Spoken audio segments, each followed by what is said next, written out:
ছাত্ৰ-ছাত্ৰীসকল আজি আলোচনা কৰিম বছৰিকা পৰীক্ষাৰ ক্লাছ 7ৰ বিজ্ঞানৰ প্ৰশ্নসমূহ। প্ৰথমত কৈছে তলৰ প্ৰতিটো প্ৰশ্নৰ শুদ্ধ উত্তৰ বাছি উলিওৱা। 10 মাৰ্ক আছে। খাৰকৰ সোৱাদ কি হ'ব? অপশ্যন এ আছে টেঙা, তিতা, লনিয়া, মিঠা, কোনটো হ'ব? দেখিবা। তাৰপিছত 2 নম্বৰ ভৌতিক আৰু ৰাসায়নিক পৰিৱৰ্তন একেলগে ঘটিব যদি কি হয়? এ নম্বৰত দিছে মমবাতি জ্বলোৱা হয়, বি নম্বৰত বৰফ গলে, চি নম্বৰত পানী বাষ্পীভূত হয় আৰু ডি নম্বৰত মেগনেছিয়াম জ্বলোৱা হয়। 3 নম্বৰ আধাৰশীল বুলি কোৱা স্তৰটো হ'ল এ স্তৰ নে বি স্তৰ না চি স্তৰ নে আৰ স্তৰ। তাৰপিছৰ প্ৰশ্নটোত কৈছে সময় ৰেচা একক কি? মিটাৰ আছে, ছেকেণ্ড, মিনিট, ঘণ্টা। এইটো এনসাৰ ৰাইট আনসাৰ হ'ব যে ছেকেণ্ড। দেশ সমান্তৰাল চিহ্নটো এইটো কি বুজায়? মাইনাছ ডট আছে। চিহ্নটো কি সূচায়? ৰ'দ বুজায় নে চুইচ বুজায় নে বিদ্যুতৰ উৎস নে পৰিৱেশী? কোনটো বুজায়? তোমালোকে কৰিবা। 6 নম্বৰ সূৰ্যৰ পোহৰত কেইটা ৰং থাকে? সূৰ্যৰ পোহৰত 3টা থাকে, নে 7টা নে 4টা নে 1টা? তাৰপিছত অৰণ্যত বাস কৰা বাঘ এবিধ উৎপাদক, বিয়োজক, উপভোক্তা, পৰজীৱী প্ৰাণী। কোনটো হ'ব? কমেণ্ট কৰিবা। 8 নম্বৰ বৰ্জিত পানী হ'ল বিশুদ্ধ পানী, এবাৰ ব্যৱহৃত পানী, ফটফটীয়া পানী, পৃষ্ঠৰ জল। 9 নম্বৰ প্ৰশ্নটো দিছে অমিলটো বাছিলে M C B, B number cut out, fuse, switch. 10 number পোহৰে গতি কৰে সৰল ৰেখাত নে বক্ৰৰেখাত? সৰল ৰেখা আৰু বক্ৰৰেখাত অতি এটাও নহয়। 11 নম্বৰ প্ৰশ্ন কৈছে চমুটো দিয়া। তাৰপিছত 10 মাৰ্ক 1 মাৰ্কৰ নেমু টেঙাত কি এচিড থাকে? নেমু টেঙাত কি এচিড থাকে এইটো লিখিবা। মামৰৰ ৰাসায়নিক সংকেত কি? শিলৰ কি ঘটি মাটিৰ সৃষ্টি হয়? তাৰপিছত দিছে গাড়ী এখনে অতিক্ৰম কৰা দূৰত্ব জোখা সঁজুলিবিধৰ নাম কি?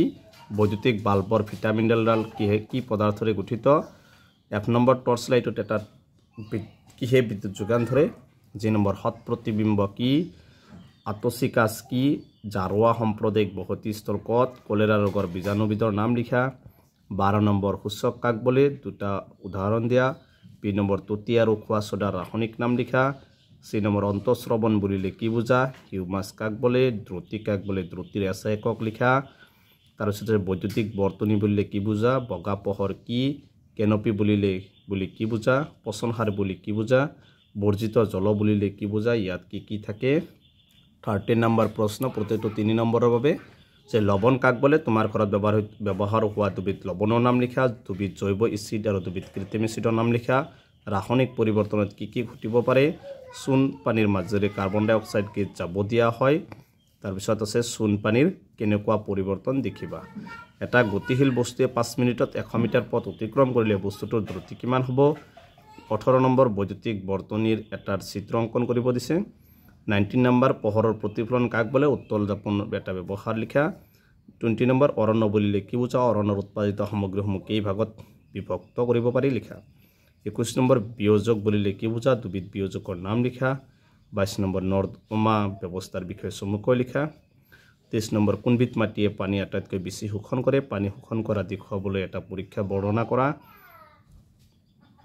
কেলেণ্ডাৰৰ বিষয়ে চমুকৈ ৰচনা লিখা। 25 নম্বৰ অৰেষ্টেডৰ পৰীক্ষাটো চিত্ৰসহ বৰ্ণনা কৰা। নিউটনৰ কাহী পৰীক্ষাটো বৰ্ণনা কৰা। এইটোত 5 মাৰ্ক আছে। তাৰপিছত আছে নাইবা দিছে পোহৰ সৰল ৰেখাত গতি কৰে তাক দেখুৱাবলৈ এটা পৰীক্ষা বৰ্ণনা কৰা।